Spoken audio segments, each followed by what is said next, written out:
Hello everyone, welcome back to the channel Dronacharya career academy Chandigarh. और आज हम करने वाले हैं बहुत ही इंपॉर्टेंट टॉपिक जो कि है आपका golden rules of English grammar. जैसे कि आपको पता है कि इंग्लिश ग्रामर के बहुत सारे रूल्स होते हैं, इतने सारे रूल्स हैं कि बच्चे परेशान हो जाते हैं कि हम कौन सा रूल पढ़ें। लेकिन आज हम जो करने वाले हैं कि कुछ इंपॉर्टेंट रूल्स जो खासकर हम हर वीडियो में 10-10 रूल्स को करेंगे। जितने भी इंपॉर्टेंट रूल्स हैं, टॉपिक्स हैं, उनको थोड़ा सा छेड़ेंगे, उनके बारे में जानेंगे कि किस चीज के बारे में बात हो रही है, कैसे उन क्वेश्चंस को करना है और कैसे क्वेश्चंस आते हैं, तो उनको आज देखेंगे। चलिए, तो बिना किसी देरी के साथ एक बार शुरू कर लेते हैं अपने क्वेश्चंस को।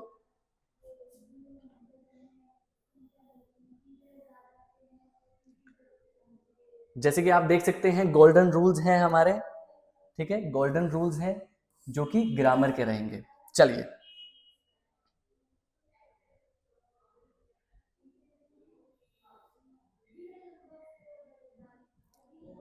चलिए, तो जैसे कि आप स्क्रीन में देख सकते हैं, फर्स्ट जो हमारे पास रूल आता है वो रूल है subject verb agreement with singular verbs. ऐसे सब्जेक्ट वर्ब एग्रीमेंट्स जिसमें आपका सिंगुलर वर्ब लगता हो। चलिए देख लेते हैं एक बार क्या क्या लिखा है, रूल क्या लिखा है, देख लेते हैं। Words like each, every, everyone, somebody, either, neither are always singular. ये सारे वर्ड्स हमेशा सिंगुलर रहते हैं, ठीक है। जैसे कि कुछ एग्जांपल्स देख लीजिए। और क्या लिखा है, दे टेक सिंगुलर वर्ब, हमेशा सिंगुलर ही वर्ब अपने साथ लेंगे। जैसे देख लीजिए, each of the players was given a medal. हर एक प्रत्येक बच्चे को मेडल दिया गया, ठीक है। यहां पे देखिए ये बताया गया है कि ये करेक्ट है। क्यों करेक्ट है? क्योंकि यहां पे हमने वॉज लिखा, सिंगुलर वर्ब लिखी। उसके बाद दूसरा आता है each of the players were given a medal. यहां पे वर जो है वो कैसा है, रॉन्ग है। क्यों रॉन्ग है, मैं आपको ये चीज बता देता हूं। सभी को लगता है कि ईच ऐसा वर्ड है ना जो बहुत से लोगों की बात कर रहा है, हर एक बच्चा। और हर एक बच्चे की जब बात करो तो वो प्लूरल तो हो गया, नहीं, वो कभी भी प्लूरल में नहीं देखा जाता, उसको देखा जाता है सिंगुलर में। तो याद रखिए, ईच आपका साथ में एवरी, एवरीवन, समबडी, ये सारे वर्ड्स कैसे हैं, सिंगुलर वर्ड्स हैं। जैसे कि एक और एग्जांपल देख लेते हैं। Everyone of us is going to London, ठीक है। हम सभी में से सभी हम क्या कर रहे हैं, लंदन को जा रहे हैं। यहां पे क्या लिखा मैंने, वर्ब, हमने इज का यूज किया। इज का यूज इसलिए किया क्योंकि हम किसकी बात कर रहे थे, एवरीवन की बात कर रहे थे। और एवरीवन यहां पे एक सब्जेक्ट बन के आया है, और कैसा सब्जेक्ट है, सिंगुलर, इसीलिए हमारा इज का यूज किया गया। आशा करता हूं समझ आया होगा आपको ये पॉइंट। देखिए नेक्स्ट पॉइंट देख लीजिए, और एग्जाम टिप इसमें बताई गई है एक, देखिए, ठीक है। SSC often traps you with the plural nouns. SSC हमेशा प्लूरल नाउन्स के साथ ट्रैप करता है, ये चीज याद रखिए। इस वीडियो में आपको ये चीज एक टिप्स दी जाएगी कि एसएससी पूछता कैसे क्वेश्चंस है, क्योंकि ये वीडियो आपके सिर्फ एसएससी के लिए, बैंकिंग के लिए या और भी किसी एग्जाम के लिए, लेकिन एसएससी के लिए बता रहे हैं ये कि हमारा क्या यूज होता है। SSC often traps you with plural nouns के साथ ट्रैप करता है आपको। जब भी ये वर्ड्स देता है, ईच देता है, नन ऑफ देता है, तो प्लूरल नाउन लगाने की कोशिश करता है। आशा करता हूं समझ आ गया। लेकिन याद रखना, ईच और नन के साथ सिंगुलर ही वर्ब लगती है, क्योंकि ये क्या होते हैं, सिंगुलर ही होते हैं। आशा करता हूं आपको समझ आई होगी। चलिए कुछ एक्सरसाइज देख लेते हैं,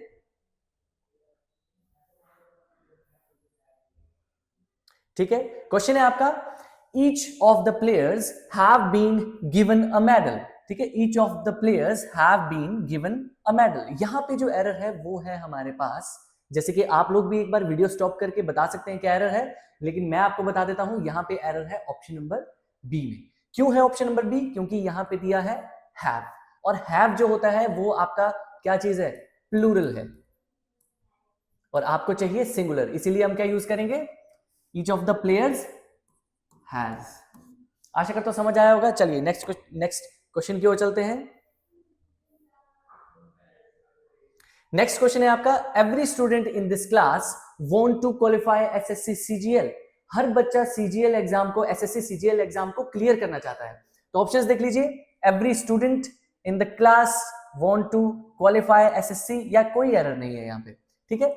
अब देखिए यहाँ पे जो एरर है वो है एवरी स्टूडेंट। एवरी मैंने बताया आपको क्या होता है, सिंगुलर होता है, और अगर सिंगुलर है तो वर्ब जो लेगा वो अपने साथ कैसी वर्ब लेगा, सिंगुलर वर्ब लेगा। थोड़ा सा पेन का साइज कम कर लेते हैं, ओके, सिंगुलर लेगा। तो वर्ब आगे क्या लिखी गई है यहाँ पे, वर्ब जो है यहाँ पे जो वर्ब है वो है वांट, और वांट वर्ब है तो वांट तो यहाँ पे वर्ब की फर्स्ट फॉर्म है, लेकिन कैसी है, प्लूरल है। और अगर प्लूरल है तो प्लूरल नहीं आ सकती, आपको लिखना पड़ेगा सिंगुलर वर्ब, और वर्ब को सिंगुलर बनाने के लिए हम उसके साथ क्या लगाते हैं, SEIS, तो बन जाएगा wants। आशा करता हूं समझ आया होगा आपको ये वाला पॉइंट भी, क्योंकि वर्ब के साथ ये सिंगुलर था, एवरी आपका सिंगुलर था, तो इसीलिए आगे वर्ब भी सिंगुलर लगेगी आपकी। चलिए आशा करते समझ आया होगा। नेक्स्ट क्वेश्चन की ओर चलते हैं।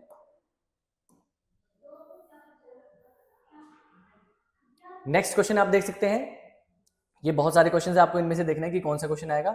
चलिए क्वेश्चन देख लेते हैं। somebody have left their phone on the desk, किसी ने अपना फोन डेस्क में छोड़ दिया है। तो यहाँ पे जो गलती है, पहली बात यहाँ पे एक दो एरर है, बहुत से एरर्स हैं यहाँ पे। देखिए हैव लिखा है और देयर लिखा है। पहली बात somebody है, somebody सिंगुलर है,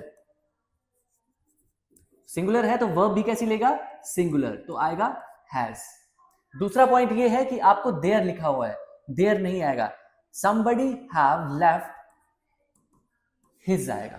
क्यों आएगा, अब सभी को लगेगा his क्यों आ रहा है, क्या पता लड़की की बात हो रही है। याद रखिए कभी भी कुछ लड़का और लड़की की बात हो, somebody, someone, ऐसे कुछ सेंटेंस आ जाए तो आपको हमेशा याद रखना है कि हमेशा हम ही वाले प्रोनाउन का यूज करते हैं, ठीक है, क्योंकि बहुत पहले से ही ये चीज मानी गई है कि जब भी प्रोनाउंस का यूज करेंगे तो ही वाले ही करेंगे, जब आपको स्पेसिफाई नहीं किया गया किसी लड़का या लड़की के बारे में।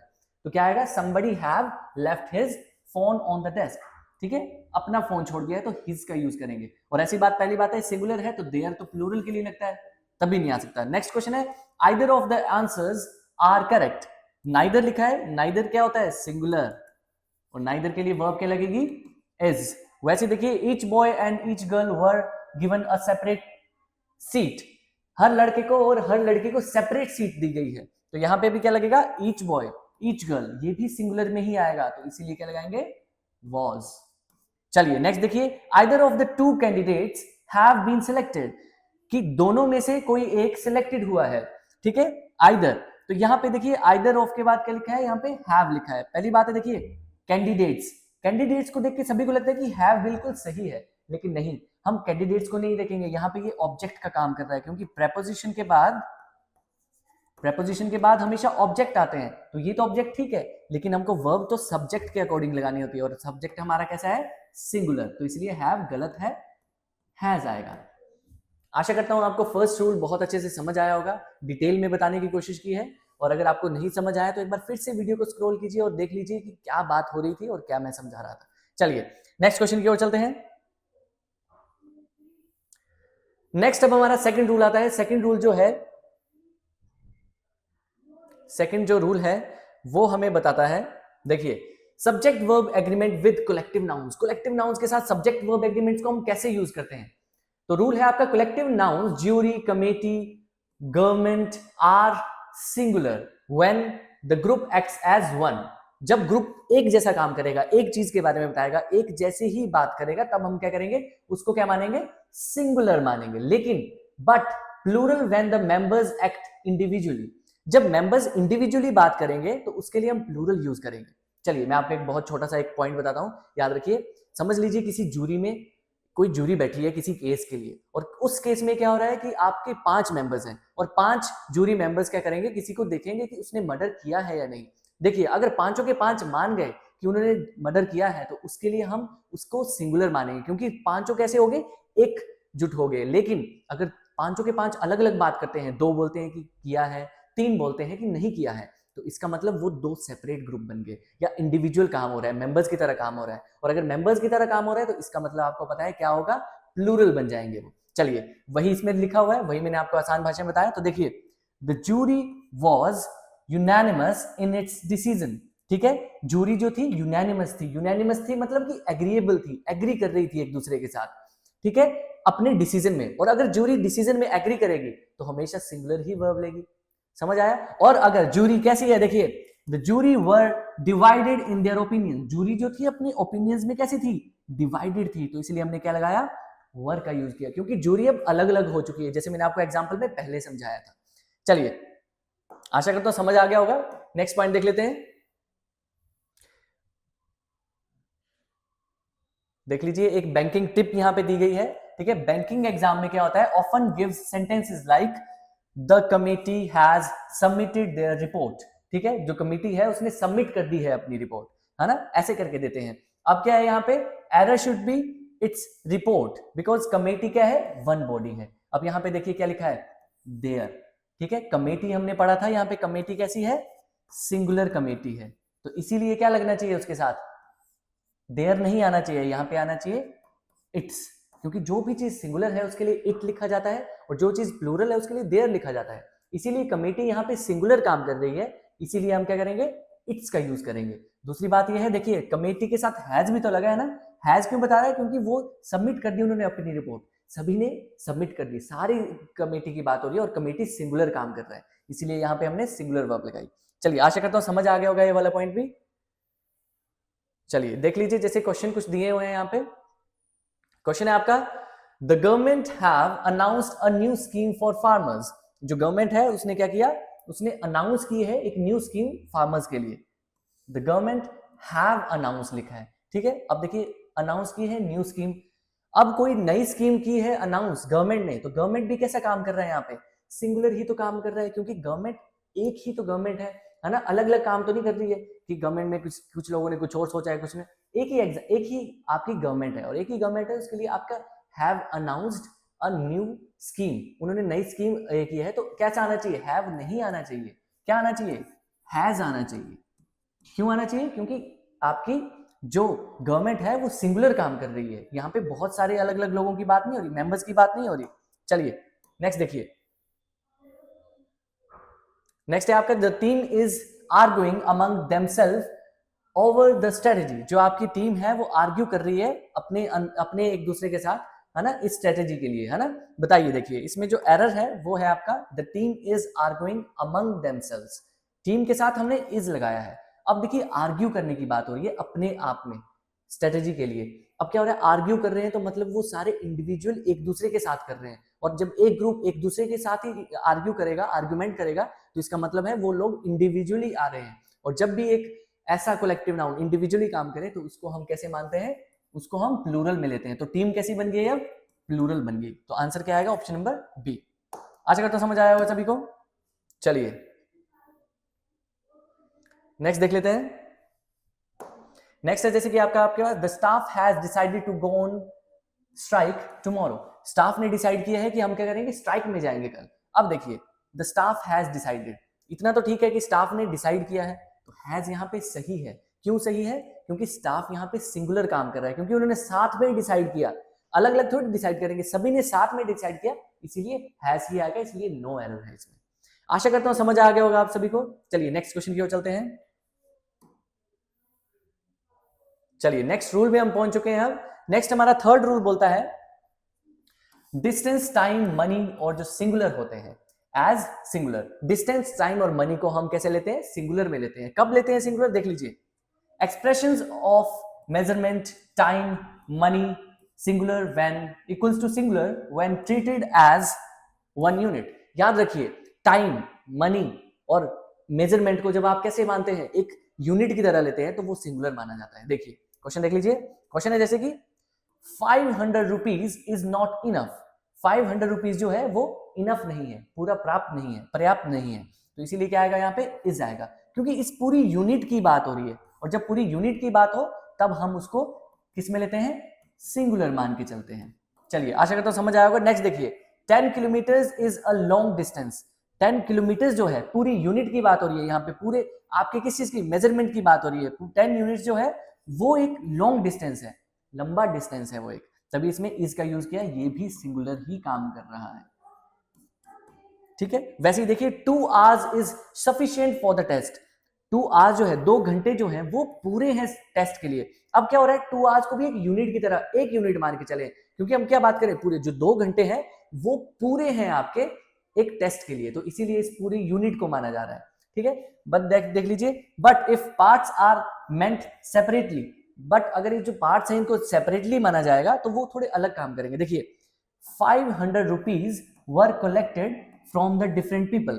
500 रुपए कलेक्ट किए गए डिफरेंट लोगों से, अलग अलग लोगों से। अब देखिए यहाँ पे कोई 500 रुपए कोई एक यूनिट की तरह काम थोड़ी कर रहा है, हम तो बता रहे हैं कि 500 रुपए अलग अलग लोगों से लिए गए, इसीलिए यहाँ पे 500 रुपीज वर्क का यूज किया गया है, क्योंकि यहाँ पे ये पूरा एक प्लूरल नाउन की तरह काम कर रहा है। 500 रुपीज वर्क, तो यहाँ पे ये नाउन है और आपका प्लूरल है।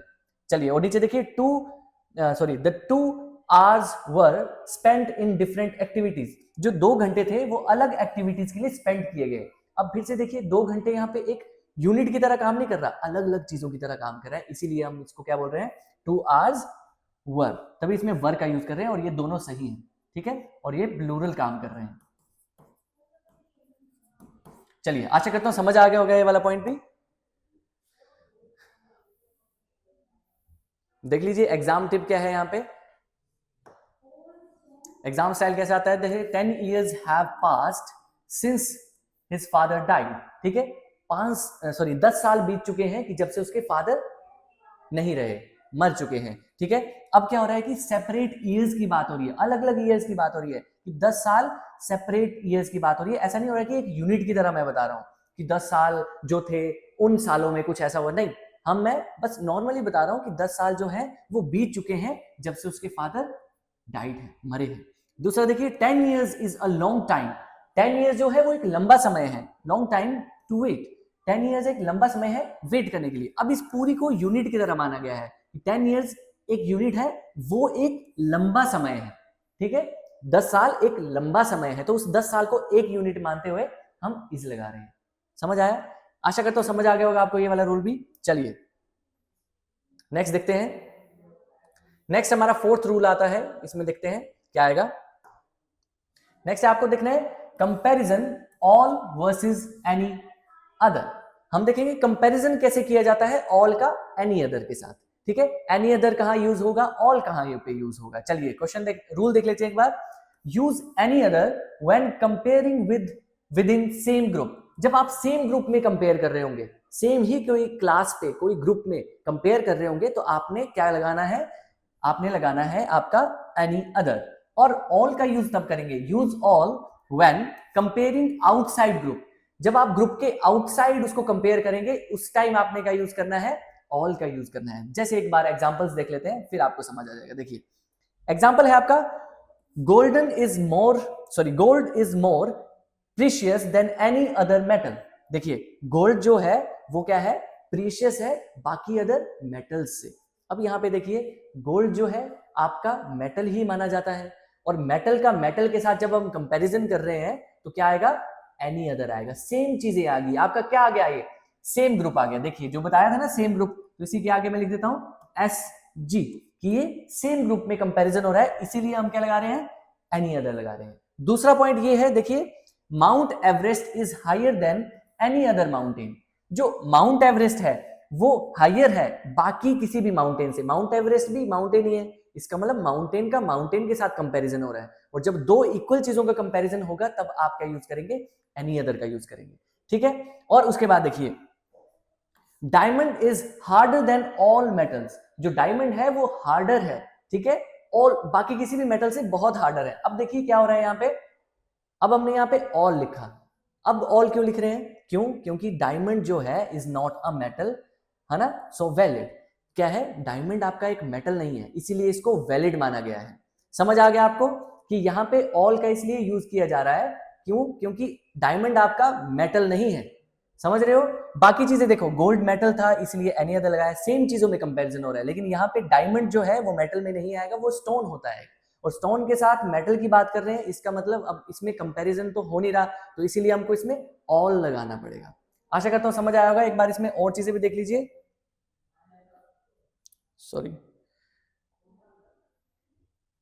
देख लीजिए इस पॉइंट को भी, कि यहां पे लिखा है gold is more precious than all metal, ठीक है, गोल्ड जो है वो मोर प्रीशियस है बाकी मेटल से, ये गलत है, क्योंकि मेटल्स जो है यहाँ पे क्या काम कर रहा है, यहाँ पे एक सेम चीज की बात हो रही है, क्योंकि गोल्ड भी मेटल है, मेटल्स भी मेटल्स है, और मेटल्स जो होती है उसी के अंदर गोल्ड आता है, इसीलिए हमको यहाँ पे ऑल नहीं लगाना है, क्या लगाना है, आपको एनी अदर लगाना है, ठीक है। और वैसे ही दूसरा देखिए Everest is higher than all mountains, all नहीं लगा सकते, क्या लगाना है, एनी अदर लगाना है, क्योंकि बाकी माउंटेन्स से कंपैरिजन कर रहे हैं, और जब सेम काइंड के साथ जब आप कंपैरिजन करते हो तो वहां पे अदर का यूज जरूर करते हैं, और जब आप अपने काइंड से किसी और चीज में कंपैरिजन करते हो तब वहां पे हम अदर का यूज नहीं करके ऑल का यूज करते हैं। आशा करता हूं समझ आएगा आपको ये पॉइंट।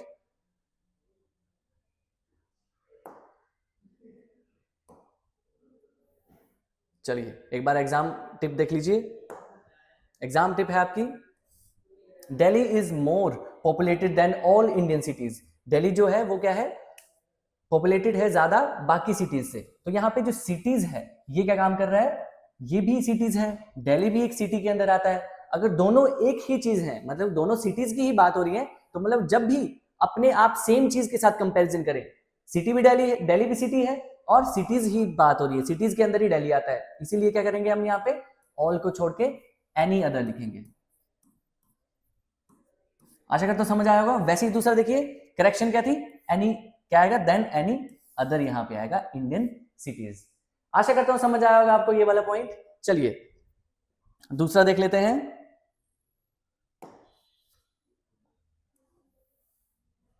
चलिए नेक्स्ट हमारा फिफ्थ रूल आ चुका है, इसमें आपका आर्टिकल्स का रूल है, बहुत सिंपल और बहुत इंपॉर्टेंट रूल है ये भी।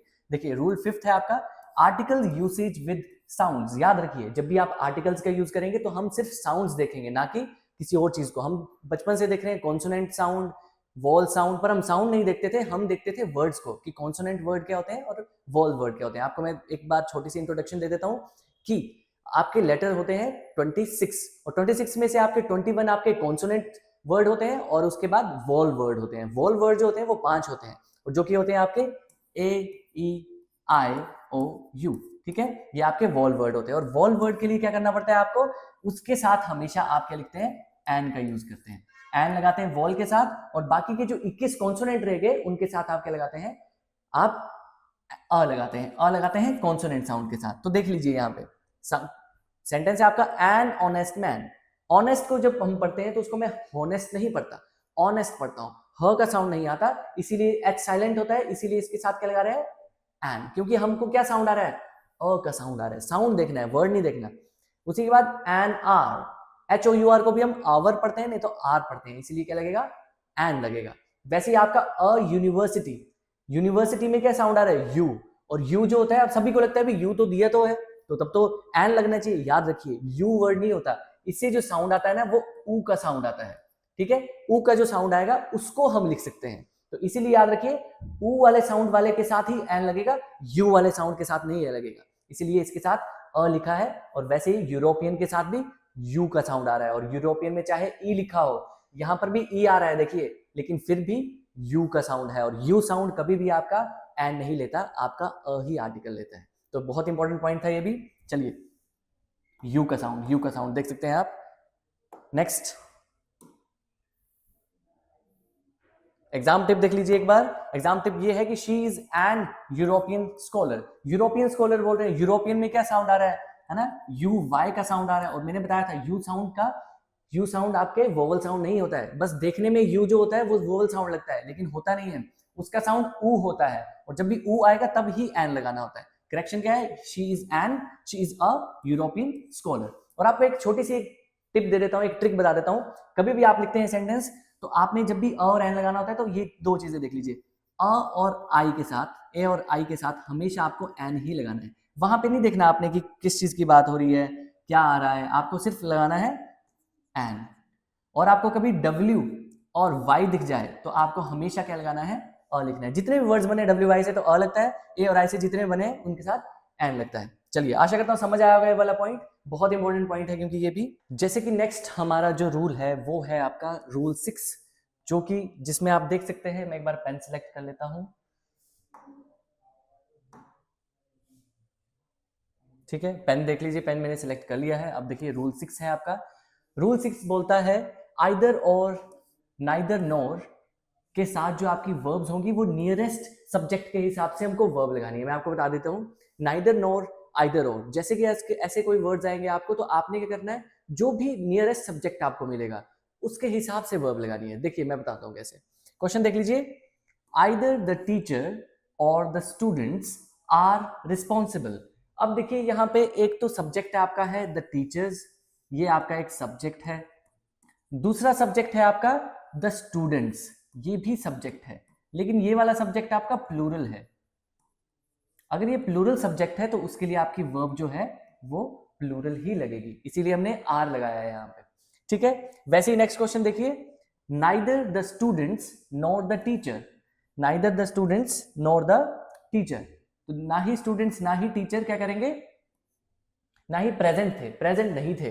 ठीक है, तो यहाँ पे हमारा जो वर्ब के साथ नियरेस्ट सब्जेक्ट जो है वो है अब टीचर, ना कि हम स्टूडेंट्स को देखेंगे, इसीलिए हम क्या लगा रहे हैं, इज का यूज कर रहे हैं, सिंगुलर वर्ब,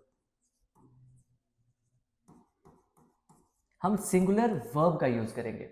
आशा करता हूं समझ आया होगा आपको ये वाला पॉइंट। चलिए थोड़ा सा और देख लेते हैं इसमें।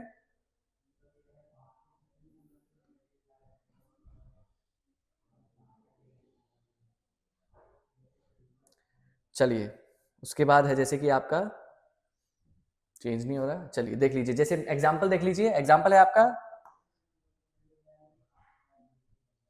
आइदर द मैनेजर और the workers is responsible for the strike, या तो रिस्पॉन्सिबल है आपका वर्कर्स या आपके मैनेजर। ठीक है, तो यहां पे जो करना है आपको देखना है कि एक नाइदर आइदर लगा हुआ है और लगा हुआ है, इनके साथ जो आगे सब्जेक्ट दिया है ये वाला सब्जेक्ट जो है वो आपका प्लूरल है। ठीक है, और ये वाला जो आइदर के साथ जो आपका सब्जेक्ट दिया गया है वो है सिंगुलर। ठीक है, सिंगुलर सब्जेक्ट दिया, अगर सिंगुलर सब्जेक्ट दिया है, यहाँ पे प्लूरल दिया है, तो वर्ब जो होनी चाहिए वो नियरेस्ट सब्जेक्ट के हिसाब से होना चाहिए, और ये सब्जेक्ट प्लूरल है, इसीलिए यहाँ पे इज नहीं आएगा, यहाँ पे आना चाहिए आर, क्योंकि हम देखेंगे वर्कर्स को, और के बाद वाला जो नियरेस्ट सब्जेक्ट होगा, जो वर्ब के नियरेस्ट सब्जेक्ट होगा उसके अकॉर्डिंग हम वर्ब लगाएंगे, इसीलिए आएगा आर। और सिर्फ इसी में नहीं होता, इसमें नॉट ओनली और बट ऑल्सो भी आता है, इस पॉइंट को भी याद रखिए। थर्ड आपका ये है कि नॉट ओनली और बट ऑल्सो, जब ये आएंगे तब भी आपको क्या लगाना है, वर्ब लगानी है नियरेस्ट सब्जेक्ट के हिसाब से, सब्जेक्ट के अकॉर्डिंग क्या लगाना है आपको, वर्ब लगानी है। आशा करता हूं नियरेस्ट सब्जेक्ट के हिसाब से आप वर्ब लगाएंगे, तो नियरेस्ट सब्जेक्ट जो बस बट ऑल्सो के बाद होगा उसके साथ आपको लगानी है। चलिए आशा करता हूं ये वाला रूल भी आप लोगों को समझ आया होगा। चलिए नेक्स्ट की ओर चलते हैं।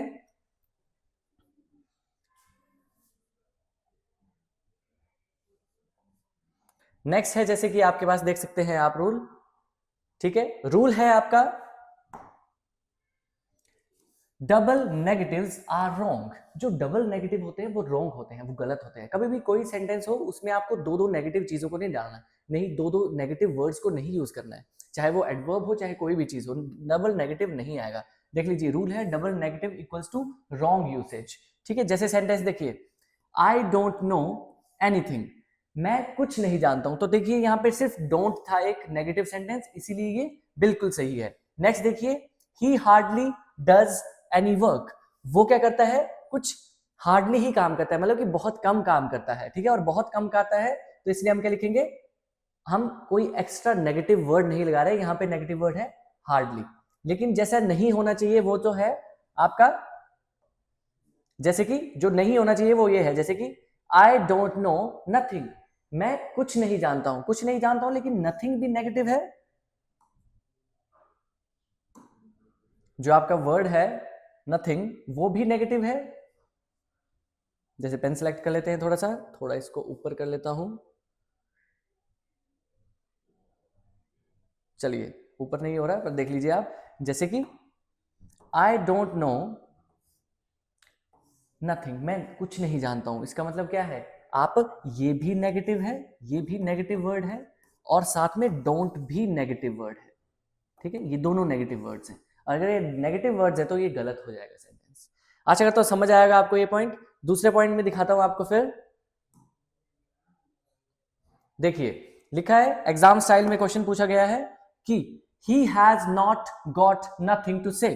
ठीक है, he has not got nothing, nothing भी नेगेटिव है, not भी नेगेटिव है, तो ये क्या हो गया, ये डबल हो गया, और डबल नेगेटिव हो गया तो ये क्या होता है, गलत होता है। अगर आपको बोलना ही है तो करेक्शन क्या है, he has got nothing या he has not got anything, है ना, कि उसको कुछ नहीं बोलने को, वो कुछ नहीं बोलना चाहता है, तो इसीलिए हम यहाँ पे सिंगल नेगेटिव चीज का यूज करेंगे, जैसे ये सिंगल था और यहाँ पे नॉट सिंगल था। आशा करता हूं समझ आया होगा। और आपको एक दो पॉइंट्स और बताता हूं, ये हार्डली, रेयरली, स्कार्सली नेगेटिव तो होते हैं, लेकिन याद रखिए बोथ एक ऐसा वर्ड है जो कभी भी अपने साथ नॉट नहीं लेता, ठीक है, अपने साथ नॉट नहीं लेता है, याद रखना। अगर मुझे जैसे कोई सेंटेंस बोलना है, ठीक है, जैसे सेंटेंस है आपका both of the girls have not brought the flowers, ठीक है, दोनों लड़कियों में से किसी ने भी क्या नहीं लाए, फ्लावर्स नहीं लाए। अब क्या हो गया इसमें, गलत क्या हो गया कि बोथ के साथ नॉट आ गया। अब सभी को यही लगेगा यार सर कि बोथ के साथ नेगेटिव वर्ड क्यों नहीं बन सकता, बोथ कौन सा नेगेटिव वर्ड है जो उसके साथ नेगेटिव नहीं बन सकता। देखिए ऐसी बात तो है, बोथ नेगेटिव वर्ड नहीं है, लेकिन याद रखिए बोथ का मतलब होता है दोनों, या दो चीजें हैं कोई, या दो लोग हैं, उनके लिए यूज किया जाता है। और ऐसे वर्ड जब आपको बोलना है कि दोनों में से किसी ने कुछ नहीं किया या दोनों में से कोई भी नहीं, तो इसके लिए हमारे पास बहुत अच्छा एक प्रोनाउन होता है, उसका वो होता है आपका नाइदर। तो इसीलिए जब हम सेंटेंस बनाते हैं तो हम नाइदर के साथ बनाते हैं। तो नाइदर ऑफ द गर्ल्स, फिर हैव नहीं आएगा, फिर आ जाएगा आपका हैज, क्योंकि नाइदर जो होता है वो सिंगुलर होता है और वैसे ही हैज भी आपका सिंगुलर ही रहेगा। आशा करता हूं समझ आएगा। एक बहुत इंपॉर्टेंट पॉइंट है, एग्जाम पॉइंट ऑफ व्यू से बहुत इंपॉर्टेंट है ये बोथ वाला, ठीक है। बस याद रखिए डबल नेगेटिव चीजें नहीं आनी चाहिए, जैसे कि और भी सेंटेंसेस है, जैसे हार्डली के साथ, ठीक है, ही हार्डली डजंट डू एनीथिंग, तो आप हार्डली भी बोल रहे हो, डज नॉट भी बोल रहे हो, तो वो गलत हो जाएगा। आप हार्डली के साथ कोई नेगेटिव वर्ड मत लगाइए, क्योंकि हार्डली पहले से ही नेगेटिव है, ठीक है। चलिए आशा करता हूं समझ आया होगा। नेक्स्ट रूल की ओर चलते हैं।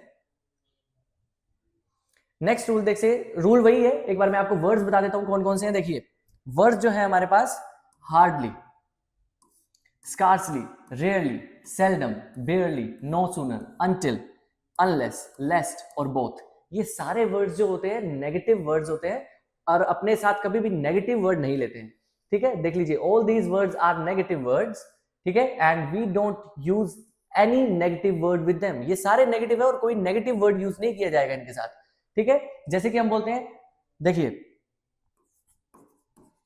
until you work hard, ठीक है, until you work hard, अगर जब तक आप वर्क हार्ड नहीं करोगे, you will not succeed, ठीक है, जब तक आप वर्क हार्ड नहीं करोगे आप सक्सीड नहीं कर पाओगे। तो देखिए है ना, तो यहाँ पे until लिखा हुआ है, until है और ये कैसा है, नेगेटिव वर्ड है, तो इसी के लिए मैंने आगे क्या नहीं लिखा, नॉट नहीं लगाया। अगर मैं यहाँ पे लिख देता until you do not work hard, तो इसका मतलब होता है ये भी नेगेटिव और ये भी नेगेटिव, तो ये गलत हो जाता है, तो इसीलिए हम इसका यूज नहीं करते और ये सेंटेंस बिल्कुल सही है, ठीक है। तो ये जितने भी वर्ड्स हैं ये अपने साथ कभी भी नेगेटिव नहीं लेते। अनलेस हो गया, अनटिल हो गया, सेल्डम हो गया, नो सूनर हो गया। चलिए आशा करता हूं समझ आया होगा।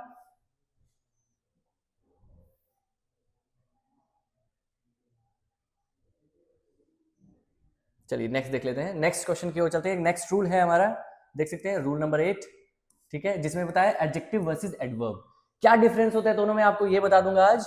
एडजेक्टिव डिस्क्राइब्स नाउन, ठीक है, एडजेक्टिव जो होता है वो डिस्क्राइब करता है नाउन को या प्रोनाउन को, ठीक है, नाउन को करेगा या प्रोनाउन को करेगा। लेकिन adverb describes verb, adjective and adverb, ठीक है, वर्ब को करेगा, एडजेक्टिव को करेगा या एडवर्ब को करेगा, आपका कौन, आपका एडवर्ब, ठीक है। दोनों में डिफरेंस यही है, एडजेक्टिव नाउन या प्रोनाउन को करेगा, एडवर्ब आपका वर्ब को भी कर सकता है, एडजेक्टिव को कर सकता है और एडवर्ब खुद को भी कर सकता है। देखिए sentences, she gave a quick reply, उसने क्या दिया, एक रिप्लाई जल्दी दिया। तो यहाँ पे जो रिप्लाई है ये आपका एक नाउन है, ठीक है, नाउन है, और ये नाउन की विशेषता बताने वाला कौन है, आपका क्विक, कि उसने रिप्लाई कैसा किया, क्विक किया। तो किसकी विशेषता पता चली, विशेषता पता चली आपको क्विक की, सॉरी नाउन की। नाउन की विशेषता क्या थी, रिप्लाई, रिप्लाई आपका नाउन था और उसकी विशेषता थी क्विक, कि जल्दी उसने रिप्लाई किया, जल्दी रिप्लाई की विशेषता होगी।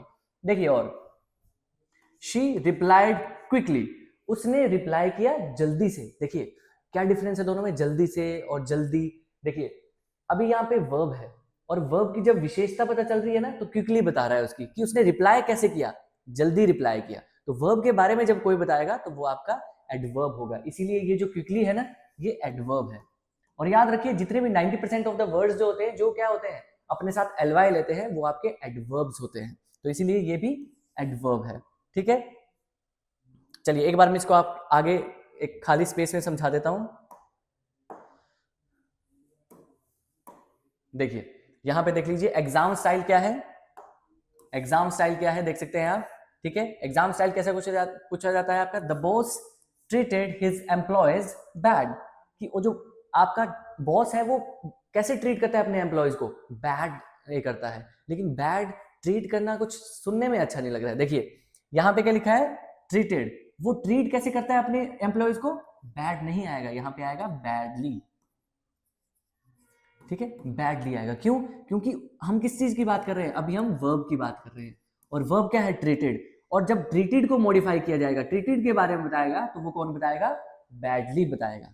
अगर आपको बैड बताना है तो हम ऐसे बोल सकते हैं, देखिए मैंने बोला he is a bad boy, कि वो एक कैसा है, बॉय क्या होता है, एक नाउन होता है, और नाउन के बारे में जब कोई बताए तो वो कौन होगा, एडजेक्टिव होगा।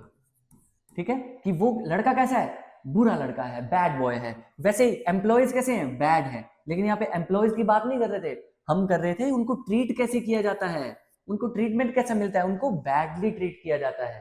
समझ आया, और बैडली ट्रीट के लिए ऐसे लिखा जाता है। और देखिए अगर सिंपल भाषा में बोलूं, जैसे कि मैं बोल रहा हूं, ही वर्कड केयरफुली, उसने काम किया केयरफुली। तो यहां पे जो ही है वो सब्जेक्ट है, वर्कड आपकी वर्ब है। ठीक है, और केयरफुली, अब देखिए लड़का केयरफुली है या उसने काम केयरफुली किया, लड़का केयरफुली नहीं है, लड़का केयरफुल हो सकता है लेकिन काम केयरफुली होगा, इसीलिए जो केयरफुली है ये आपका एडवर्ब है। आशा करता हूं ये पॉइंट भी आपको समझ आया होगा। ठीक है, और एडजेक्टिव और एडवर्ब में क्या डिफरेंस है, एक बार एक और एग्जांपल देख लीजिए। ही ड्रिंक्स वेरी हॉट टी। ठीक है, वो क्या करता है, बहुत ही गर्म चाय पीता है। यहां पे आपको क्या देखना है, देखिए ही सब्जेक्ट है, ठीक है, ड्रिंक्स आपकी वर्ब है। अब ये बाकी चीजें क्या है, देखिए टी आपका एक क्या होता है, टी होता है आपका एक नाउन, टी आपका एक नाउन की तरह काम करता है। ठीक है, और हॉट क्या होता है, देखिए चाय है, चाय कैसी है, गर्म चाय है, तो मतलब नाउन के बारे में कौन बता रहा है, हॉट बता रहा है, तो हॉट आपका एक एडजेक्टिव हो गया।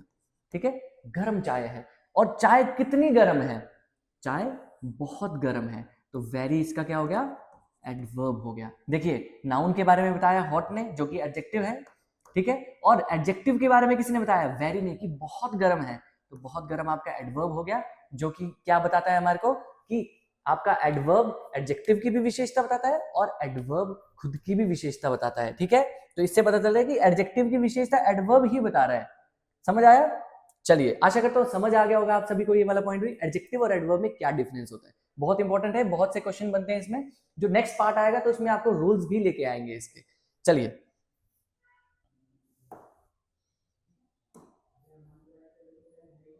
देख लीजिए, नेक्स्ट हमारा जो टॉपिक है वो है फिक्स्ड प्रेपोजिशन। ठीक है, फिक्स्ड प्रेपोजिशन यहाँ पे एक बहुत इंपॉर्टेंट टॉपिक है, बहुत से बच्चे इसको करते ही नहीं है। आपको क्या करना है, इसमें कुछ रूल तो नहीं है लेकिन आपको याद करनी है कुछ चीजें। याद क्या करना है कि किस वर्ब के साथ कौन सी प्रेपोजिशन लगती है। अगर आपको ये चीज याद है तो आपको आराम से एग्जाम में कैसे उन क्वेश्चंस को करना है बहुत आसानी से हो जाएगा। देखिए यहाँ पे सबसे पहले लिखा है रूल 9। रूल 9 क्या है, फिक्स्ड प्रेपोजिशन। पढ़ लेते हैं एक बार। Certain words always take fixed preposition. कुछ वर्ड्स होते हैं जो अपने साथ हमेशा फिक्स्ड ही प्रेपोजिशन लेंगे। प्रेपोजिशन जैसे in, at, on, of, by, under, beside, besides, ऐसे वर्ड्स। ठीक है, तो जैसे सेंटेंस देखिए, he is good at English. ठीक है, वो इंग्लिश में कैसा है, अच्छा है। अब बहुत से लोगों को लगेगा यार इन होना चाहिए था, इंग्लिश में इन आता है, good in English, good at English होता है। तो देख लीजिए करेक्ट है स्पेलिंग। इसका मतलब क्या है कि आपको एट लगाना होता है इंग्लिश के साथ। जब भी आप गुड के साथ एट लगाओगे, ये फिक्स प्रेपोजिशन है, गुड के साथ एट लगेगा। समझ आया। वैसे ही she is interested in music. अब देखिए वो किस में इंटरेस्टेड है, वो इंटरेस्टेड है म्यूजिक में, लेकिन ये जो इंटरेस्टेड वर्ड है ना, तो मैं ऐसा नहीं बोल सकता कि she is interested to music, नहीं, इंटरेस्टेड है किसमें, म्यूजिक में, तो ये इन के साथ आएगा। ठीक है, इन इसलिए लग रहा है इसमें क्योंकि इन ही लगता है इंटरेस्ट के साथ, और कोई प्रेपोजिशन नहीं लगती, ये हमेशा याद रखिए। चलिए नेक्स्ट देखिए, he is responsible for the mistake. ठीक है, रिस्पॉन्सिबल अपने साथ प्रेपोजिशन फॉर लेता है, इसीलिए रिस्पॉन्सिबल के साथ फॉर लगा है। वैसे देखिए, she is fond of chocolate, ये जो आपकी वर्ब है ना फॉन्ड, ये अपने साथ हमेशा क्या लेती है, ऑफ लेती है। फॉन्ड के साथ हमेशा ऑफ ही आता है, तभी ये सेंटेंस बनता है वैसे। ठीक है, तो she is fond of chocolates, कि वो उसको बहुत पसंद है चॉकलेट, बहुत ही पसंद करती है चॉकलेट्स को। चलिए बाकी आप देख सकते हैं यहाँ पे रॉन्ग भी दिया है कि he is good in English, है ना, गुड अपने साथ इन नहीं एट का यूज करेगा इसमें। चलिए बाकी इसमें थोड़ी और चीजें देखते हैं, इसी रूल में थोड़ी और पॉइंट्स देख लेते हैं। देखिए he is capable to do the work. ठीक है, वो कैपेबल है ये काम करने के लिए, सुनने में तो बड़ा अच्छा लग रहा है कि he is capable to do the work, कि वो कर सकता है काम को, लेकिन याद रखिए कैपेबल जो वर्ड है ना, ये जो वर्ब है ये अपने साथ हमेशा क्या लेती है, ऑफ लेती है। तो क्या आएगा, ही is capable of doing the work. अब बहुत से लोगों को लगेगा यहाँ पे डूइंग कैसे हो गया, क्योंकि ये डूइंग जो है ना, ये एक जेरंड बन के आया है, और ये जो जेरंड वाला चैप्टर है ये आपको मैं नेक्स्ट क्लास में कराऊंगा, जब इसका सेकंड पार्ट आएगा तो उसमें भी ये बहुत इंपॉर्टेंट पार्ट है। जेरंड जो है ये इतना इंपॉर्टेंट है कि आपको एग्जाम में जरूर देखने को मिलता है, तो आपने जरूर इसको पढ़ना है, नेक्स्ट वीडियो जरूर देखनी है। इसीलिए बोल रहा हूँ कि बार बार सब्सक्राइब भी करके जाएंगे सभी, तभी आपको वो वीडियोस का आप लुत्फ उठा सकते हैं। चलिए देख सकते हैं आप, इसमें ये था, बाकी कुछ एरर्स करने की कोशिश करते हैं। देख सकते हैं आप, wrong use of preposition, preposition का रॉन्ग यूज होना, उसको क्या देखते हैं। देखिए we discussed about the question, हमने क्वेश्चन के बारे में क्या किया, डिस्कस किया।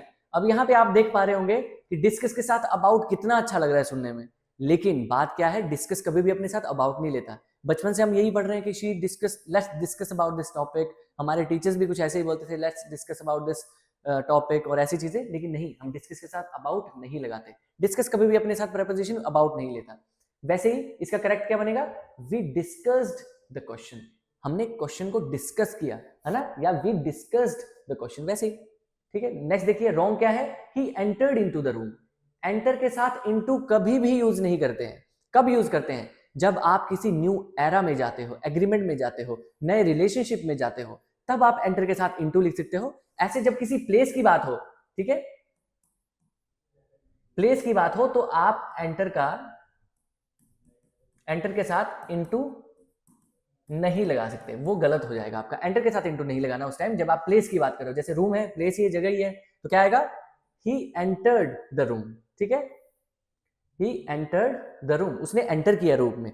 वैसे ही नेक्स्ट देखिए, शी ऑर्डर्ड फॉर टी, उसने चाय के लिए ऑर्डर किया। सुनने में कितना अच्छा लगता है कि शी ऑर्डर्ड फॉर टी, नहीं, जब भी आप ऑर्डर बोल रहे हो ना, तो आप उसके साथ फॉर मत लगाओ, उसके साथ सिर्फ ऑर्डर ही लिखिए। देखिए शी ऑर्डर टी, अगर बोलना ही है तो आप आस्क के साथ फॉर लगा सकते हो, ASK, आस्क फॉर, आस्क के साथ फॉर लग जाता है, लेकिन ऑर्डर के साथ नहीं लगता, तो ये गलत है। ठीक है, और सही है आपका ऑर्डर्ड, शी ऑर्डर्ड टी। वैसे देखिए, ही इन्फॉर्म्ड अबाउट द मैटर, उसने इन्फॉर्म किया मैटर के बारे में, तो इन्फॉर्म के साथ अबाउट की जरूरत नहीं है, ठीक है, क्योंकि उसने इन्फॉर्म किया। वैसे ही बनेगा, he informed me of the matter, simple. वैसे ही देख लीजिए, नेक्स्ट है आपका, ही इन्फॉर्म टू मी, उसने मुझे इन्फॉर्म किया, इन्फॉर्म टू मी नहीं, ही इन्फॉर्म्ड मी आएगा। ठीक है, इन्फॉर्म टू मी भी नहीं होता, ये भी गलत है। ठीक है, देख लीजिए, जो जो गलत है उनको आपने गलत ही देखना है, समझ आ गया। चलिए नेक्स्ट देख लेते हैं, फिर उसके बाद नेक्स्ट है जैसे कि आपका और भी है काफी रॉन्ग यूज ऑफ प्रेपोजिशन। देखिए, ही कंप्लेन्ड अबाउट अगेंस्ट, ठीक है, अबाउट और अगेंस्ट कहां साथ में आ गए, है ना, अबाउट भी आ रहा है, अगेंस्ट भी आ रहा है, सिर्फ अगेंस्ट आएगा, देख लीजिए, तो ये सही है, ये गलत है। नेक्स्ट देखिए, please convey about my thanks, convey about my thanks, convey बोल रहे हो तो अबाउट लगाने की जरूरत नहीं है, गलत है, प्लीज कन्वे माई थैंक्स। वैसे ही है, the teacher explained about the rule, teacher ने एक्सप्लेन किया रूल के बारे में, तो एक्सप्लेन भी अपने साथ कभी भी अबाउट नहीं लेता है। सुनने में कितना अच्छा लगता है कि the teacher explained about the question या अबाउट द टॉपिक, लेकिन नहीं, रूल के बारे में नहीं, गलत होता है। क्या आएगा? The teacher explained the rule, और उसके बाद है ही डिस्क्राइब्ड अबाउट, डिस्क्राइब भी अपने साथ नहीं लेता है, ठीक है। Please describe me about yourself, नहीं, आप डिस्क्राइब नहीं बोल सकते इसके साथ, ठीक है। तो डिस्क्राइब के साथ अबाउट गलत है, सिर्फ होता है he described the incident in detail. Next है she replied back to my mail, replied किया। याद रखिए जो भी चीज में री लगा होता है ना, उसके साथ बैक नहीं लगाना होता है। रीबर्थ अगेन, रीबर्थ बैक वैसे नहीं बोलते, रीथिंक अगेन, अगेन बैक ये नहीं लगाना, क्योंकि क्या है उसमें पी री पहले से लगा है, और री का मतलब होता है कोई चीज आप फिर से कर रहे हो, तो बैक अगेन ये चीजें यूज नहीं करनी। शी रिप्लाइड टू मी, ठीक है, टू माई मेल ये होगा। ही रिटर्न बैक होम, रिटर्न का मतलब ही वापस होना है, तो बैक क्यों लगाना, तो बैक भी गलत है इसमें। आशा करता हूं आपको समझ आया होगा फिक्स्ड प्रेपोजिशन की कितनी इंपॉर्टेंस है, और बाकी आपको बहुत सारी फिक्स्ड प्रेपोजिशंस मिल जाएंगी। और चलिए नेक्स्ट क्वेश्चन की ओर चलते हैं। नेक्स्ट है, जैसे कि लास्ट ही रूल है अभी आपकी इस वीडियो का, देख लीजिए। रूल 10 है आपका, आपको देखना है प्रोनाउन, ठीक है, एंटीसीडेंट एग्रीमेंट। एंटीसीडेंट क्या होता है? एंटीसीडेंट होता है जो आपके WH वर्ड से पहले जो वर्ड आए होते हैं, या कोई भी आपके प्रोनाउन से पहले वर्ड आए। एंटीसीडेंट का इतना सा सिंपल सा समझ लीजिए कि एक नाउन या प्रोनाउन जो होते हैं वो आपके एंटीसीडेंट का काम करते हैं। तो बोलने का मतलब है प्रोनाउन के साथ एंटीसीडेंट कैसे काम करता है वो देखेंगे, ठीक है। देखिए, a pronoun must agree with its antecedent, the noun it replaces, मतलब एंटीसीडेंट का मतलब है नाउन जो रिप्लेस होता है, in the number and genders. Number और जेंडर्स में क्या होता है, इसमें उसको एग्री करना चाहिए कि हम किस चीज के बारे में बात करें। एक बार सेंटेंस देखिए फिर आपको समझ आएगा। देखिए करेक्ट सेंटेंस देख लेते हैं क्या है। Every student must bring his और हर नोटबुक, हर बच्चे को अपनी क्या लानी चाहिए, नोटबुक लानी चाहिए। तो ये बिल्कुल सही है। यहाँ पे देखिए हिज या हर लिखा है, वैसे मेनली हम हिज को ज्यादा प्रेफरेंस देते हैं क्योंकि हिज ही ज्यादा यूज किया जाता है। जो भी चीज आपको पता नहीं है ना किस चीज के बारे में बात हो रही है, वहां पे हमेशा मेल की बात होगी, इंसान आदमी की बात होगी, ठीक है। तो इसलिए हिज को प्रेफरेंस देते हैं। यहाँ पे हर भी दिया है तो बहुत अच्छी बात है। फिर उसके बाद each of the players gave his best. अब सभी को लगेगा यार ईच बोल रहे हैं, प्लेयर्स बोल रहे हैं और हिज लिख रहे हैं, हिज कहां से सही है। याद रखिए जो भी चीज सिंगुलर है, जैसे ईच सिंगुलर है, एवरी सिंगुलर है, नाइदर, आइदर, ये सारे सिंगुलर होते हैं और अपने साथ क्या लेते हैं, ही वाले प्रोनाउन लेते हैं। इसीलिए इसके साथ हिज बेस्ट लिखेंगे। चाहे लड़कियां खेल रही है चाहे लड़के खेल रहे हैं, आपने हिज का ही यूज करना है। देख लीजिए यहाँ पे प्लूरल वर्ब नहीं लगानी क्योंकि ईच आपका कैसा होता है, सिंगुलर होता है। वैसे ही एवरी कैसा होता है, सिंगुलर होता है। इसीलिए आपको क्या नहीं लगाना, प्लूरल चीजें नहीं लगानी, प्लूरल प्रोनाउन नहीं लगाना जो हमने यहाँ लिखा हुआ है। देखिए गलत क्वेश्चन है एक, every student must bring their notebooks, हर बच्चे को अपनी नोटबुक लानी है। सुनने में बहुत लगता है अच्छा, ये देखिए सभी को लगेगा कि एवरी स्टूडेंट, सभी बच्चों की बात हो रही है कि मस्ट ब्रिंग देयर नोटबुक्स, कि उनको अपनी बुक्स लानी चाहिए सभी को। तो सभी के लिए तो देयर अच्छा है, लेकिन ये अच्छा नहीं है, गलत है, ये बिल्कुल सही नहीं है। क्यों नहीं है? क्योंकि एवरी जो होता है वो आपके सिंगुलर के लिए यूज होता है, और सिंगुलर के लिए यूज होता है तो यहाँ पे हम देयर की जगह हिज लिखेंगे, ना कि देयर लिखेंगे। आशा करता हूं समझ आया होगा आप सभी को ये वाला पॉइंट भी। चलिए नेक्स्ट देख लीजिए। फिर एग्जाम टाइप का क्या है, ठीक है। Each of the girls must submit their assignments, हर लड़की को, जितनी भी लड़कियां हैं उन प्रत्येक लड़की को अपनी असाइनमेंट सबमिट करनी चाहिए, मस्ट करनी पड़ेंगी, ठीक है। यहाँ पे मस्ट का यूज हो रहा है, ईच का यूज हो रहा है, और मैंने अभी बताया ईच कैसा होता है आपका, ईच आपका सिंगुलर है, और अगर सिंगुलर है तो आपको पता है क्या लगाना है इसके साथ, सिंगुलर वर्ब, सिंगुलर ही वर्ब लगेगी, सिंगुलर वर्ब लगेगी। और आपको पता है सिंगुलर वर्ब आपकी इसमें तो देखी नहीं जा सकती क्योंकि मस्ट लगा है, सबमिट आ रहा है, यहां तो ठीक है, लेकिन आगे जो प्रोनाउन यूज होगा